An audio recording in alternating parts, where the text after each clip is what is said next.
Hey guys, I just thought I'd capture a little movie to walk directly through some of the stuff that's available over at argossystem.org that we're interested in. And KK, I think I have all the parts that you're looking for at this moment, except I realized when I went there that I'd only taken it so far before and that we have to create an Argos Direct account. So anyway, with all that, let me go ahead and get it started. So I'm just going to bring up Safari. Oops, I don't want any pre-existing windows. I'm just going to do this from scratch. So anyway, hey, look, it's Fred Flintstone's anniversary.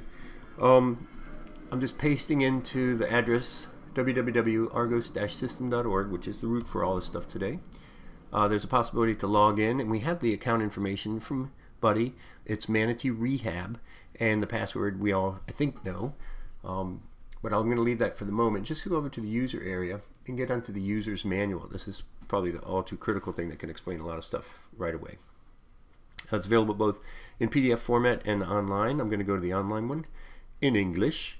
Under Chapter 6, How to Access Argos Data, you'll see, and I've already kind of reviewed all these before, but Argos Direct is what I've deemed to be what we need as a server that's supposed to be updating the site automatically. Let's see if I can do this. Oops. So why use Argos Direct? It explains really basically the criteria that has led me to say that this is it.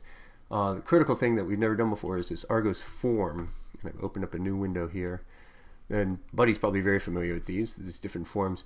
If we've not filled an Argos Direct form out before, if you don't mind, just download the PDF, print it, and then the critical information is going to be down here in the address and delivery modes.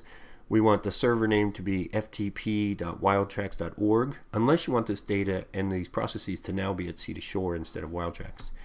The directory path can leave blank. It's in my email, by the way.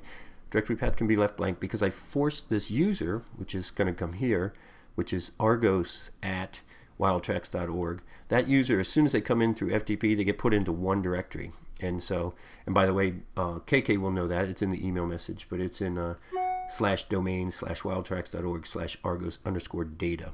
And I've tested that. Everything works. The password is Argos with a capital A, 123 exclamation mark. Also in the email.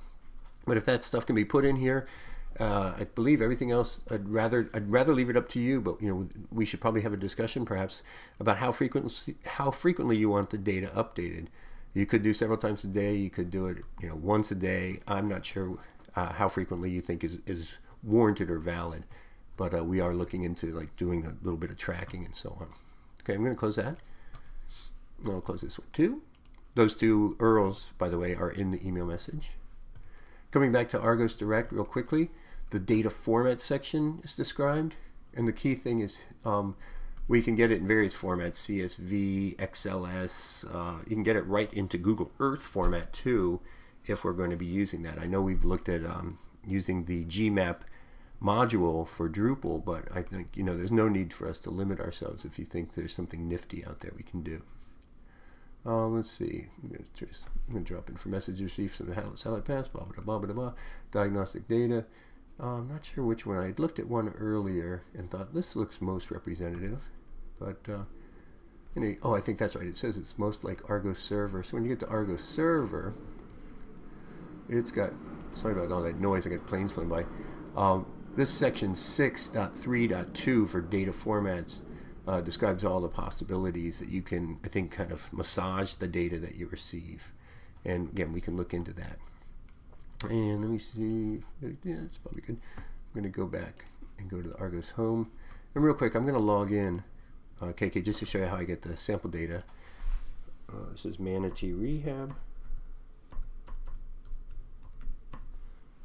And this is the super secret password. I happen to have my time zone set for New York. It's GMT, I think, by default. It opens up a window that's kind of interactive.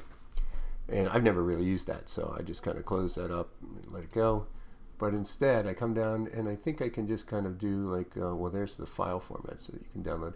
But I'm just going to go to message download, which would allow me to pick and choose what I want to bring down. And I'm going to leave all these selected. And notice you have platform IDs, program numbers, latitude and longitude, and then probably a bunch of stuff that I would never look at and assume that we wouldn't look at. I don't know Buddy can probably explain to us the different sensor numbers, what they mean on a per row basis. I'm assuming, you can tell me if I'm wrong, that each of these represent hopefully different manatees. I'm not sure. I'm not sure where the distinction of the manatee is. Go ahead and do a download. I'll take this one as an Excel, because I've been messing with that because it comes up visually real fast for me. But notice Google Earth as well and map. Okay. And it takes a few seconds. It's funny, this progress monitor makes no sense to me. It just keeps going, maybe once, twice, 3 times, and then it's done. Okay, it should be finished. And when it's really finished, we should see something show up in downloads. There it is. So it names it based on the time that it was requested, so 9:15 this morning. And I'm going to go ahead and open this. It should open in Excel. There it is. So this is an Excel file. Again, CSV. I think it does like let you pick the delimiter you want and so on. So I'm not sure if this really addresses the what format is it coming in question, but it does give us at least a sense of what the data is that's in there and what we can anticipate. Let's see. I will attach a form like this, maybe from an earlier time of the day, to the email message. I think I've already attached it maybe, and that's about it. Let me know if you have any questions. I'll probably be talking with you later today anyway.